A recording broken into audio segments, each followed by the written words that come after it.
Voice आ रही है आप लोगों को?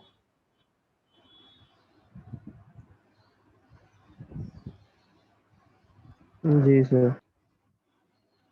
अच्छा, तो अब यहाँ पर हमारे पास कंडीशन क्या है? वो ये कंडीशन है कि अब सीधा सीधा हमने क्या किया कि इसको बजाय गेटर सेटर दो अलग अलग मेथड के हमने सिंपल एक सिंगल प्रॉपर्टी बनाई, उसी के अंदर हमने दोनों एक्सेसर्स को इम्प्लीमेंट कर लिया। अब ये वाली प्रॉपर्टी इसलिए बनाने का तरीका ये था क्योंकि हमारे पास रिक्वायरमेंट क्या थी? रिक्वायरमेंट ये थी कि आईडी यूज़र से इनपुट करवाना है और डिस्प्ले भी करवाना है, but user must be enter the positive value. User ने जहाँ पे भी नेगेटिव वैल्यू दी तो यहाँ पर एरर आ जाए। तो प्रॉपर्टी की ट्रेडिशनल अप्रोच को इस्तेमाल करने का मकसद ही यही है कि आपके पास यूजुअली क्लास के अंदर फील्ड जो हैं वो प्राइवेट होती हैं, उनको आउटसाइड द क्लास एक्सेस करने के लिए और उनमें एडिशनल लॉजिक प्रोवाइड करने के लिए आप इनकैप्सुलेशन का कॉन्सेप्ट इस्तेमाल करते हैं। सही है। अदरवाइज अगर आपके पास ये जो मेंबर हैं अगर ये पब्लिक हैं तो ठीक है, आप पब्लिकली इस्तेमाल कर सकते हो और उसमें कंडीशन भी पब्लिकली प्रोवाइड कर सकते हो। ठीक है। अगर मैं इसको प्राइवेट से पब्लिक कर दूंगा तो क्या होगा कि आप यहाँ पर मेन में जाकर ऑब्जेक्ट बनाने के बाद डायरेक्ट यहाँ पर इफ एल्स की कंडीशन प्रोवाइड कर सकते हो, लेकिन अब इसका scope he with in the class है और आउटसाइड द क्लास इसको एक्सेस करना है, यूजर से इनपुट देना है, तो आप क्या कर सकते हो? सीधा सीधा इनकैप्सुलेशन जो का कॉन्सेप्ट जो है वो लगाते हो। और इनकैप्सुलेशन का कॉन्सेप्ट ज़रूरी नहीं है कि प्रॉपर्टी से ही इम्प्लीमेंट हो, आप सिंपल मेथड से, कंस्ट्रक्टर से या ये प्रॉपर्टी मेथड से इस्तेमाल कर सकते हो। ये कहलाते हैं प्रॉपर्टी मेथड, जो कि हमें दो एक्सेसर प्रोवाइड करते हैं, गेट और सेट। सेट में हम यूज़र से इनपुट कराते हैं और ये जो वैल्यू का कीवर्ड है ये रिप्रेजेंट करता है यूज़र से आने वाली वैल्यू को, यानी यूज़र इनपुट को रिप्रेजेंट करता है, और गेट में हम रिटर्न करवाते हैं। ठीक है। इसी का दूसरा तरीका ये था कि अगर हम यहाँ से सेट की कंडीशन हटा दें, सेट की कंडीशन हटा दें, तो अब इसका मतलब ये होगा कि अब ये वाली प्रॉपर्टी बन जाएगी रीड ओनली प्रॉपर्टी। इसको कहेंगे read only property because it contain only get accessor. अब सेट का काम आप चाहो तो कंस्ट्रक्टर से करवा लो। ठीक है।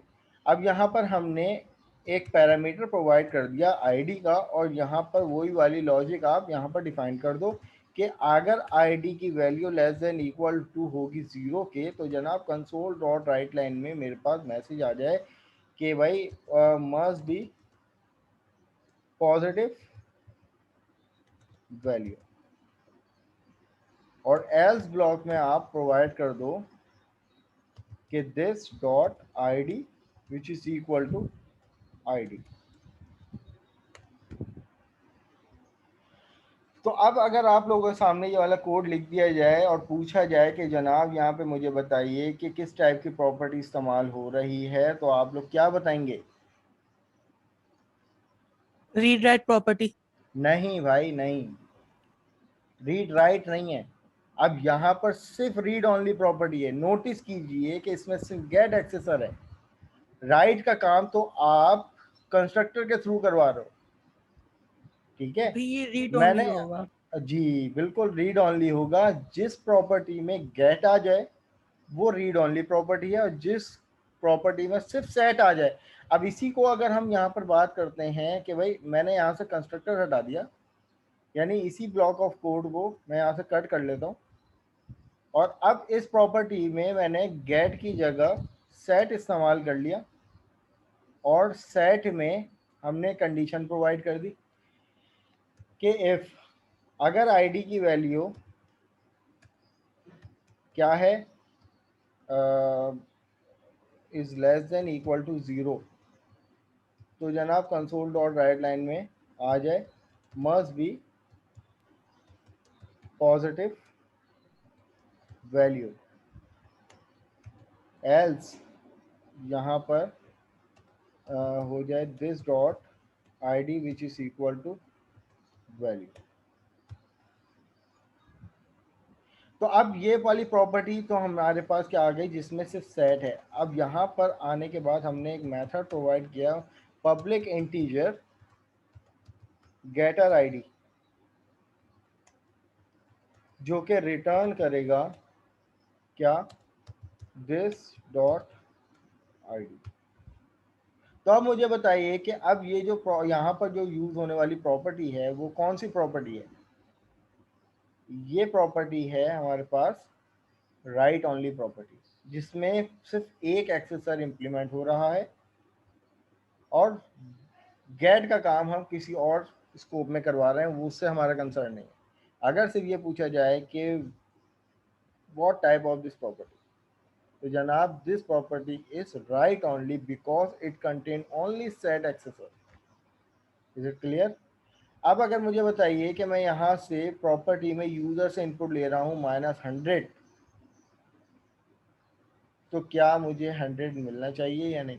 क्या ये मेरी 100 एक वैलिड वैल्यू है। नहीं, नहीं सर, और ये ये इनवैलिड वैल्यू वैल्यू। नहीं, वैलिड वैल्यू नहीं है, तो it will return the error must be positive value. हाँ, अगर मैं यहाँ पर इसको पॉजिटिव कर देता हूँ तो अब यहाँ पर मुझे कुछ डिस्प्ले नहीं करेगा, क्योंकि मैंने डिस्प्ले नहीं करवाया, लेकिन मुझे एरर भी शो नहीं करेगा। अच्छा, यहाँ पर इसने एरर भी शो कर दिया, क्यों किया है भाई। id equal to this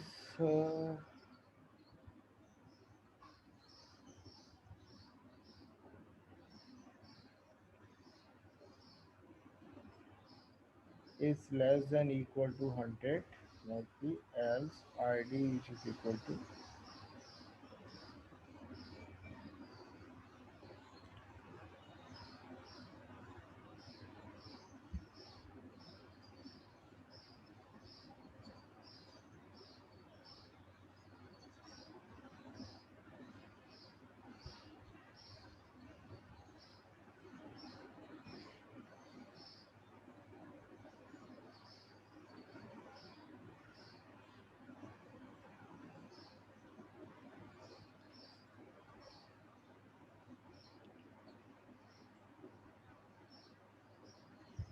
must be positive value।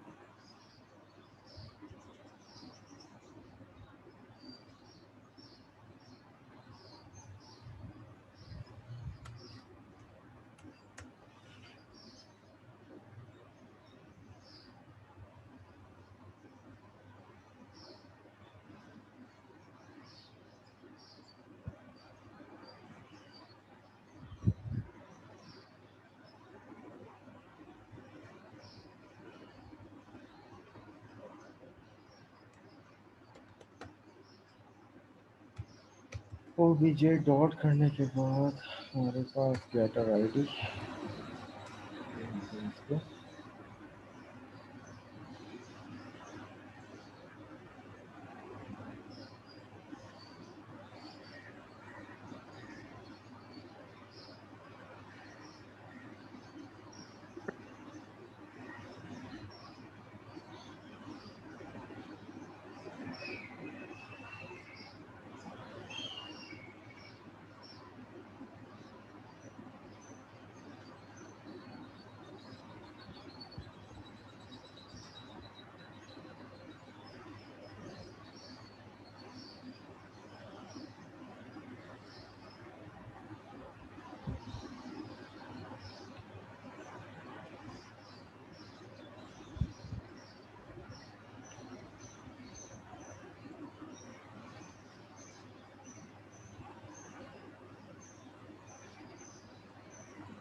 ओहो,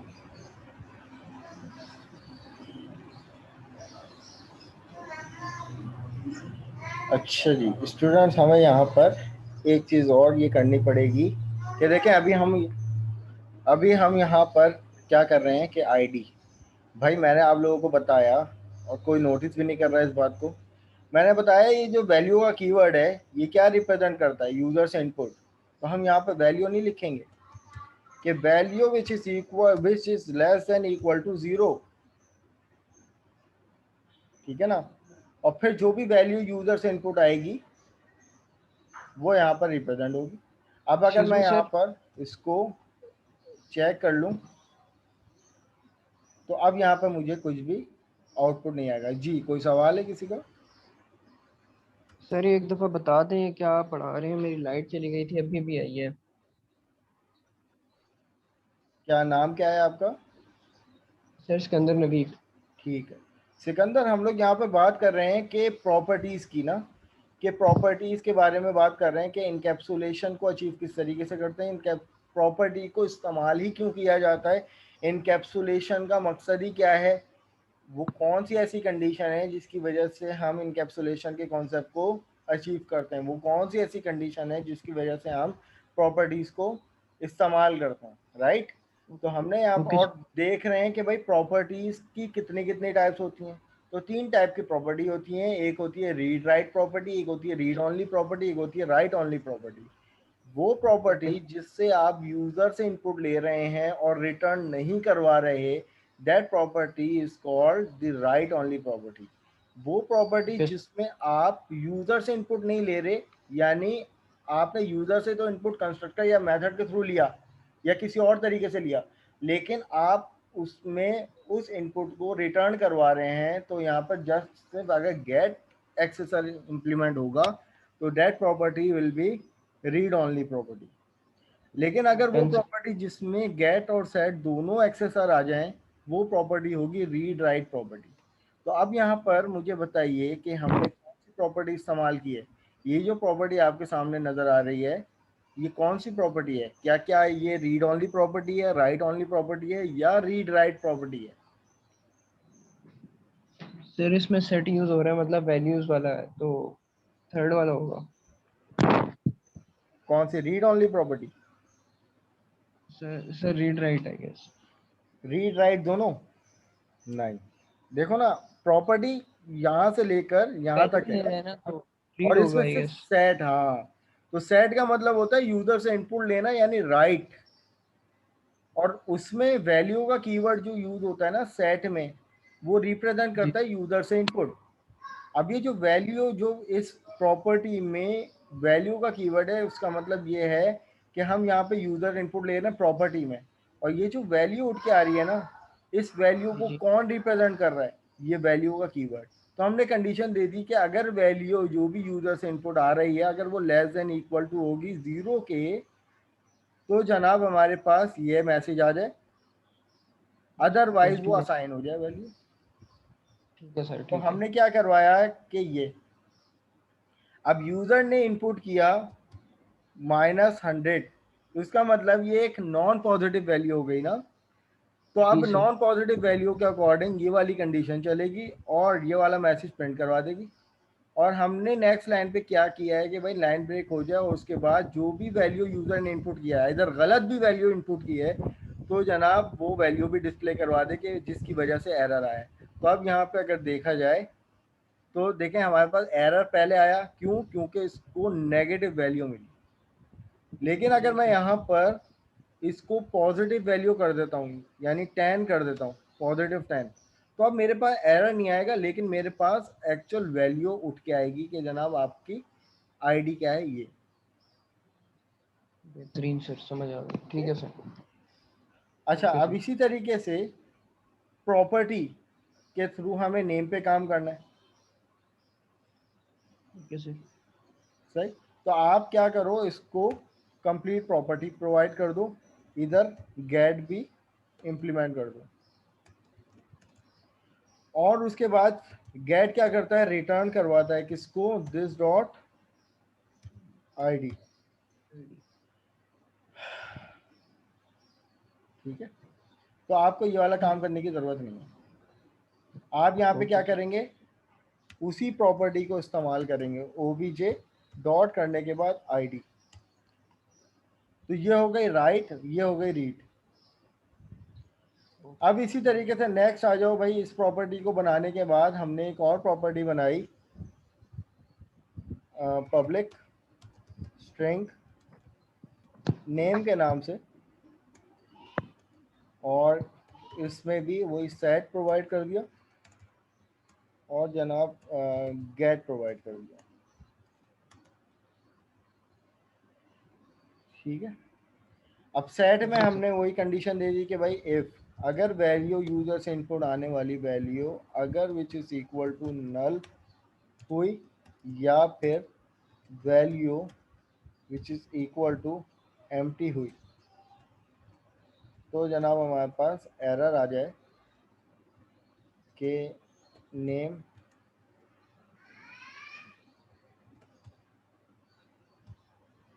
can't be null or empty। Otherwise else के ब्लॉक में आप असाइन कर दें this dot ID which is equal to value.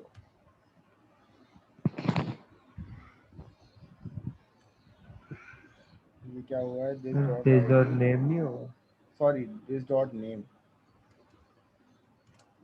Name. ठीक है, और इसी तरीके से आप यहाँ पर रिटर्न करवा दें दिस डॉट नेम। तो अब जो आप लोग अलग अलग मेंबर के लिए दो अलग अलग मेथड बना रहे थे, गेटर और सेटर के, तो आपका कोड भी बच गया। आपने सिंगल प्रॉपर्टी बनाई और दोनों का काम एक ही प्रॉपर्टी के थ्रू कर लिया। अब क्या होगा कि OBJ डॉट करने के बाद इसको बिल्कुल वेरिएबल की तरह, है तो ये प्रॉपर्टी लेकिन यूज़ होगी जस्ट लाइक वेरिएबल।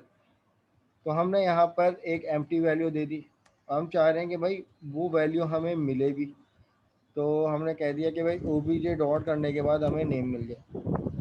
तो अब मुझे बताइए कि क्या ये वाली वैल्यू जो यूजर से इनपुट आ रही है, क्या ये वैलिड है? नहीं सर। ये वैलिड नहीं है, तो ये हमारे पास क्या आ जाएगी कि भाई नेम कांट बी नल। और उसके बाद आप यहाँ पे देख रहे हैं एक लाइन भी ब्रेक हुई है। तो जब हमने कोई नेम ही नहीं दिया, कोई स्ट्रिंग ही प्रोवाइड नहीं किया, तो उसने स्पेस छोड़ मैसेज दिया एम्प्टी और लाइन ब्रेक हो गई। लेकिन अगर हम यहाँ पे कोई भी वैल्यू देते हैं ABC, तो यहाँ पर हमारे पास एरर नहीं आता, जस्ट वैल्यू आती। अब इसी तरीके से आखिरी चीज कि अब name must be read only. जब नेम जो इसको टीचर ने प्रोवाइड कर दिए हैं, कोई भी स्टूडेंट है, तो अब ये जो है वो एडिटेबल ना हो। तो हाउ इज इट पॉसिबल? तो आप इसकी एक प्रॉपर्टी बनाओगे, but it contain only get accessor, यानी पब्लिक इंटीजर पासिंग मार्क्स, ये आगे प्रॉपर्टी, और इसमें जस्ट आपने गेट एक्सेसर प्रोवाइड किया और यहाँ पर रिटर्न करवा दिया दिस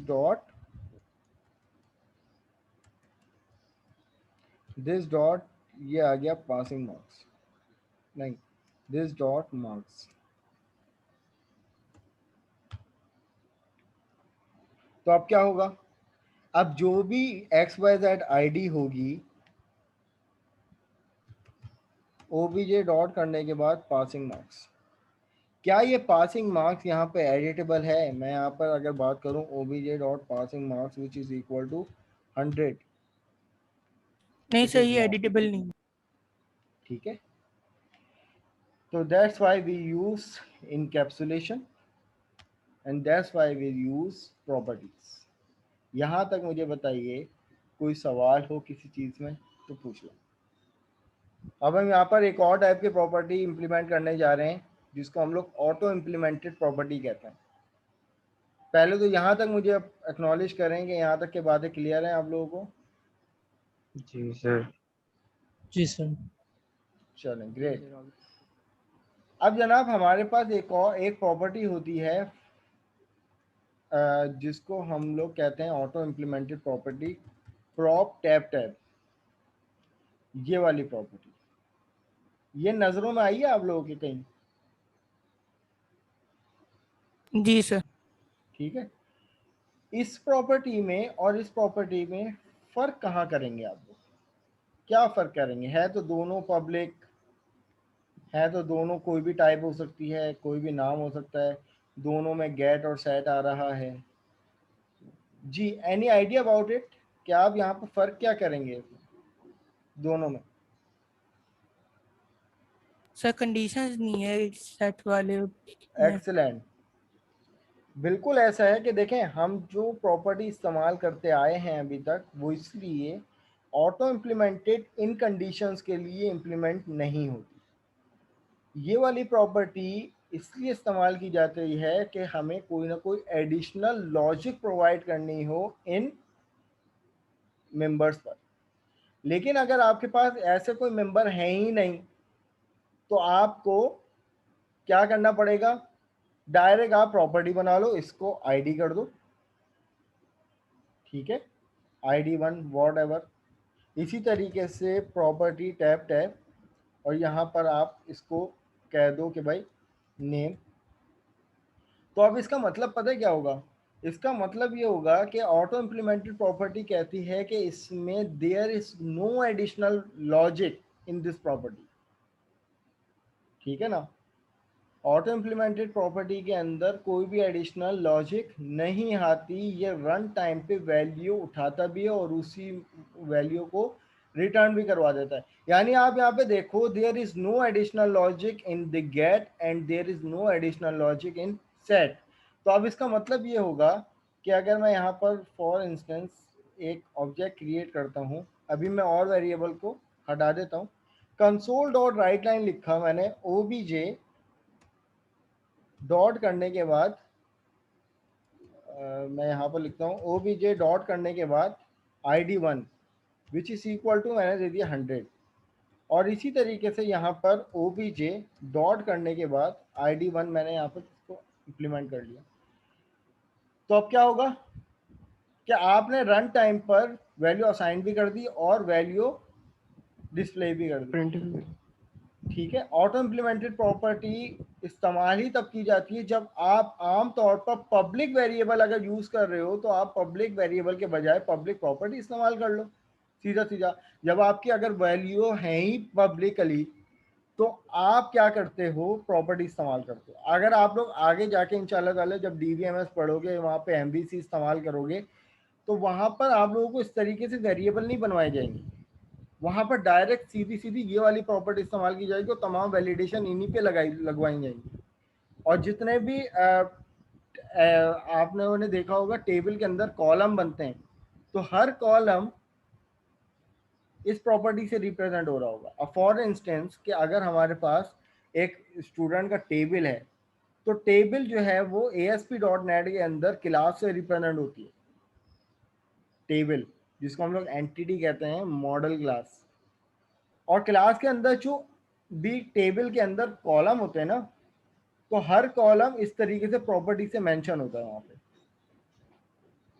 तो आगे जाके आप लोगों ने इस्तेमाल ही ये वाली प्रॉपर्टी करनी है, लेकिन वो कब? जब आप पब्लिकली इस्तेमाल कर रहे हो। लेकिन अगर आपके पास क्लास के अंदर फील्ड सेंसिटिव या प्राइवेट होती हैं, तो उन प्राइवेट फील्ड को एक्सेस करने के लिए फिर आप लोग इस टाइप की प्रॉपर्टी इस्तेमाल करते हो, जिसमें गेट और सेट में एडिशनल लॉजिक भी प्रोवाइड करते हो। सर ASP.NET हम फोर्थ सेमेस्टर में सीखेंगे क्या? इंशाल्लाह ताला, ठीक है भाई। तो अब यहाँ पर मैनुअल के अकॉर्डिंग ओके आ सर। जाते हैं। तो इधर भी वही वाली बातें लिखी हुई हैं, एक दफ़ा वो रिव्यू कर लो, फिर हम लोग विंडोज फॉर्म की एक्टिविटी पे आते हैं। A property in the C# is a member of the class that provides a flexible mechanism for the class to expose the private field। अगर किसी भी क्लास के अंदर प्राइवेट फील्ड हैं, तो उनको एक्सपोज करने के लिए एक फ्लेक्सिबल मैकेनिज्म हमें प्रोवाइड करता है प्रॉपर्टीज का कॉन्सेप्ट C# के अंदर जो है। Internally properties are special method called accessor. शुरू से कहता हुआ आ रहा हूँ, ये प्रॉपर्टी जो होती हैं ये स्पेशल टाइप ऑफ मेथड होता है जिसको हम लोग प्रॉपर्टी मेथड कहते हैं, जिसमें हमें दो एक्सेसर्स मिलते हैं, एक सेट मिलता है और एक गेट मिलता है। तो property has two accessor, get property accessor and set property accessor. Get accessor return the property value and set accessor assign the new value. The value का keyword represent the value of the property. Value के keyword के बारे में भी बताया था। अगर हम यहाँ पे बात करते हैं सी शार्प या डॉट नेट में, प्रॉपर्टीज क्या करती हैं, एक्सेस लेवल प्रोवाइड करती हैं by using access modifier. Property can be read write, read only और राइट ओनली। ये भी अभी बात हुई कि प्रॉपर्टी जो है जनाब रीड राइट भी हो सकती है कि अगर उसमें गेट सेट दोनों इस्तेमाल हो रहे हो, रीड ओनली भी हो सकती है अगर गेट इस्तेमाल हो रहा हो, राइट ओनली भी हो सकती है जिसमें सिर्फ सेट इस्तेमाल हो रहा हो। The read property implement both, read write property implement both get and set accessor. Write only property implements set accessor but no get accessor, and the read only property implement only get accessor. In the C sharp nothing but the natural extension of the data field. C sharp के अंदर property जो है वो कुछ खास नहीं, लेकिन अगर फील्ड आपके पास कुछ सेंसिटिव हैं या उनको एक्सटेंशन देने के लिए आप प्रॉपर्टीज का इस्तेमाल करते हो, they are usually known as smart field. तो क्या हम यहाँ पर इनको स्मार्ट फील्ड कह सकते हैं? देखो फील्ड्स हम किनको कहते हैं, इन टाइप के वेरिएबल को, ये फील्ड्स हैं। इनको रिप्रेजेंट कौन कर रहा है? ये वाली फील्ड्स कर रही हैं। तो अगर देखा जाए तो हम यहाँ पर ID 1 कर देते हैं तो ये बिल्कुल उन्हीं फील्ड की तरह एक्सेसिबल है ना, लेकिन इनको कहा जाता है स्मार्ट फील्ड कि ये उनके बिहाफ पे काम कर रही हैं। ये जो है वो उनको वैल्यू प्रोवाइड कर रही है, इनका अपना कोई एक्चुअल इनका काम ही यही है। तो इसी तरीके से यहाँ पर स्मार्ट फील्ड कहा जाता है इनको। We know that the data encapsulation and hiding are the two fundamental characteristic.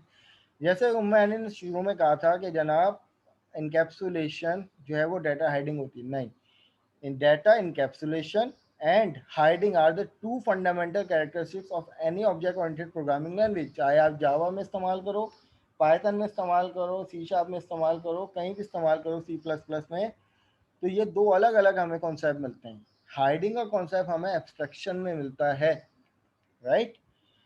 In C sharp, the data encapsulation is possible through either the class or structure by using the various access modifier like private, public, protected, internal, etc. It is possible to control accessibility of the class member। अब Y property ये भी मैं शुरू में बता चुका हूँ कि भाई प्रॉपर्टी किस लिए इस्तेमाल की जाती है। Usually inside the class we always declare the data field as a private because making the class field public and exposing the external world is bad. कि जनाब दुनिया बहुत बुरी है, ये आप सब जानते हैं। दुनिया जो है, दुनिया में बहुत कम ऐसे लोग हैं जो पॉजिटिव होकर चलते हैं, बल्कि जबकि ज़्यादातर लोग जो हैं वो डिप्लोमेटिक माइंड के होते हैं, डबल मीनिंग बातें करते हैं, वक्ती तौर पर अच्छा काम करते हैं लेकिन उनकी नीयत जो है वो खोट हो सकती है। तो इसी तरीके से यहाँ पर वही बात की जा रही है कि अगर आप प्राइवेट फील्ड नहीं करते, अपनी तमाम फील्ड को पब्लिक करते हो, तो दुनिया किसी भी तरीके से इस्तेमाल कर सकती है। वो कहते हैं ना कि भाई अगर आप जो है वो अच्छे बन रहे हो और दुनिया आपको यूज कर रही है अपने मफाद के लिए, ठीक है, तो अगर आपकी अपनी नीयत साफ है तो आप अच्छे ही रहोगे। लेकिन अगर आपके जहन जरा सा भी डिस्टर्ब होता है तो आपसे बुरा कोई नहीं है, फिर इंसान बुरा ही बन जाता है ना भाई। क्यों? क्योंकि उसको पता है फायदे नहीं है कि भाई अच्छा काम करने के, पब्लिक जो है वो हमारा इस्तेमाल कर रही है और हमारा मिस यूज कर रही है, तो आमतौर पर ऐसा ही होता है। तो इसलिए यहाँ पर भी यही कॉन्सेप्ट इसी सेंस में इस्तेमाल हो रहा है कि ज़रूरी नहीं है कि पब्लिक आपकी प्रॉपर्टी, आपके फील्ड्स को जो है वो पॉजिटिव वे में इस्तेमाल करे, गलत भी मिसयूज़ कर सकती है। तो आप क्या करो, उनको हाइड कर दो और उनके बिहाफ पर प्रॉपर्टीज़ का इस्तेमाल करो। तो has you will not control over what get assign and return. तो अभी हमने यहाँ पे देख लिया ना कि अब ये जो आपके पास फील्ड थी ये आप लोगों के अपने मुफाद के लिए, तो आप लोग खुद बताओ कि आप लोगों को इसका एक्सेस देना चाहिए या नहीं, नहीं देना चाहिए। क्यों? क्योंकि हर बंदा फिर 100 मार्क्स लेकर बैठा हुआ होगा अगर इसका एक्सेस लेवल आपको अगर मिल जाता। तो सीधा सीधा हमने क्या किया, इसको जस्ट असाइन किया और आपको डिस्प्ले करवाने के लिए सिर्फ रीड ओनली प्रॉपर्टी दी। ठीक है ना। तो यहाँ पर हमारे पास ओवरऑल इसी तरीके से ऑटो इम्प्लीमेंटेड प्रॉपर्टी के बारे में भी देख लो कि भाई हमारे पास ऑटो इम्प्लीमेंटेड प्रॉपर्टी क्या कह रही है कि there if there is no additional logic in the property accessor. Property accessor का मतलब ये है कि जनाब अगर आपके पास ये एक्सेसर है ना, इन एक्सेसर में कोई एडिशनल लॉजिक अगर नहीं है तो आप क्या करते हो, इन प्रॉपर्टी का इस्तेमाल करते हो। Then we make use the auto implemented properties which is introduced in C# 3.0। इसमें इनका वजूद आया। Auto implemented property reduce the amount of code we have to write। तो आप यहाँ पे देख लो कि इस प्रॉपर्टी में और इस प्रॉपर्टी में फर्क है या नहीं, लाइन ऑफ कोड। बहुत ज्यादा फर्क है सर लाइन ऑफ कोड का। तो यहाँ पर भी यही बात की जा रही है कि auto implemented property reduce the amount of code that we have to right.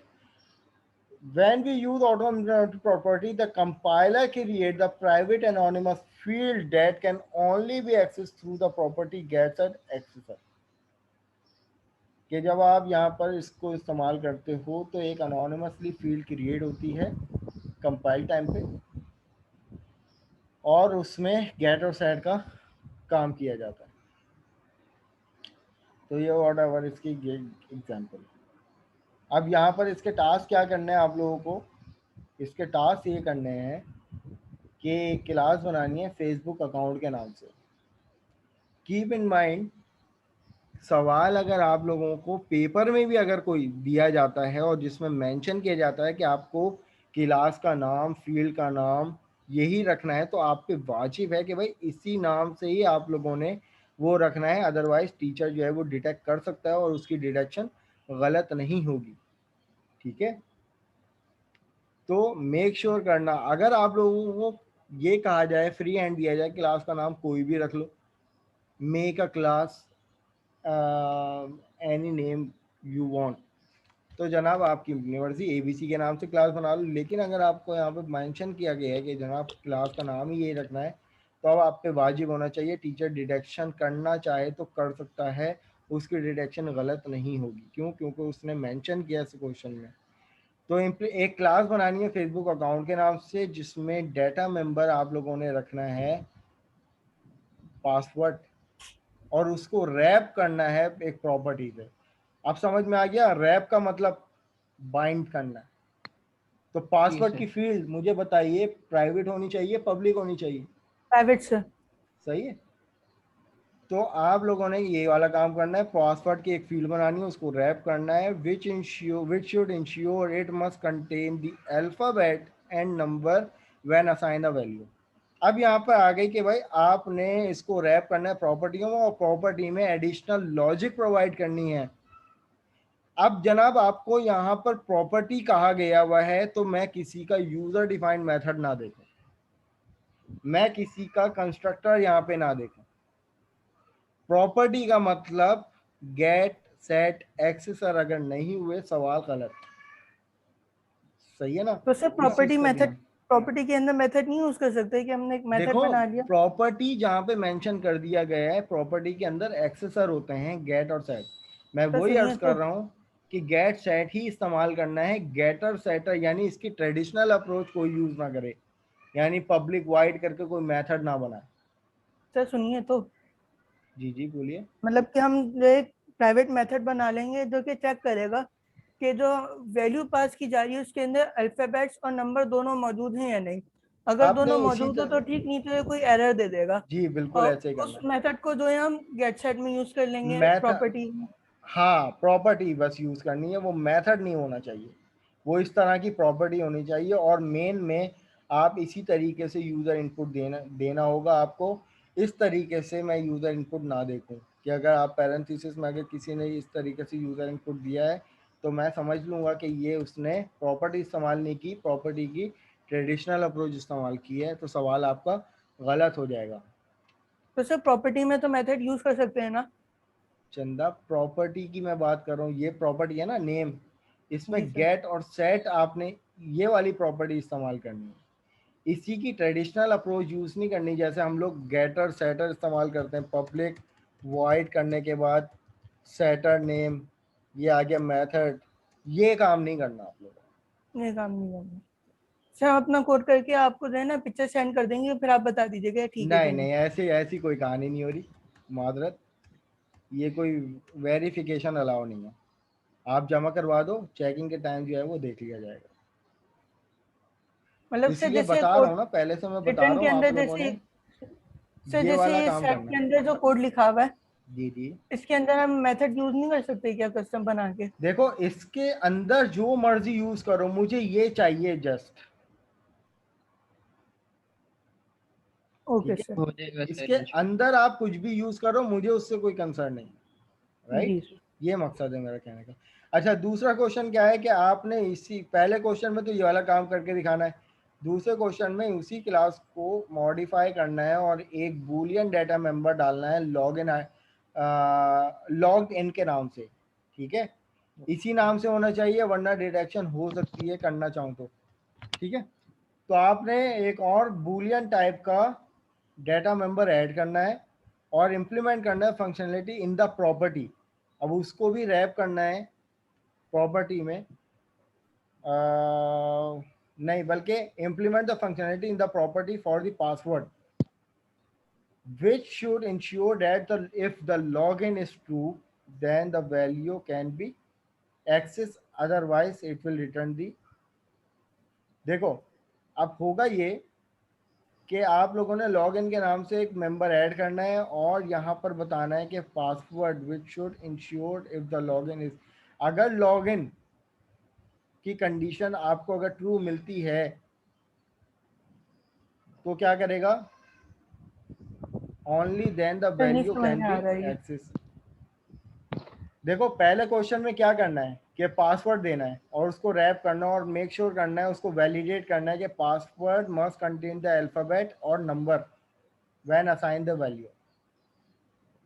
या तो नंबर हो सकता है या तो अल्फाबेट हो सकता है, उसके अलावा कोई स्पेशल कैरेक्टर ना हो। नहीं। फिर आपने क्या करना है कि लॉग इन के नाम से एक और मेंबर बनाना है और उसकी फंक्शनलिटी इंप्लीमेंट करनी है प्रॉपर्टी के अंदर। इसी की एक और प्रॉपर्टी बनेगी लॉग इन की, और उसकी टाइप क्या बनेगी, अब उसकी जैसे कि यहाँ पर प्रॉपर्टी ये थी ना, मेंबर क्या था आईडी, तो प्रॉपर्टी की टाइप क्या बनी, इंटीजर। तो अब जो आप लॉग इन बनाएंगे ना, लॉग इन के नाम से वेरिएबल बनाएंगे। अच्छा स्टूडेंट्स, आप लोग रीज्वाइन करो। अच्छा एक और बात,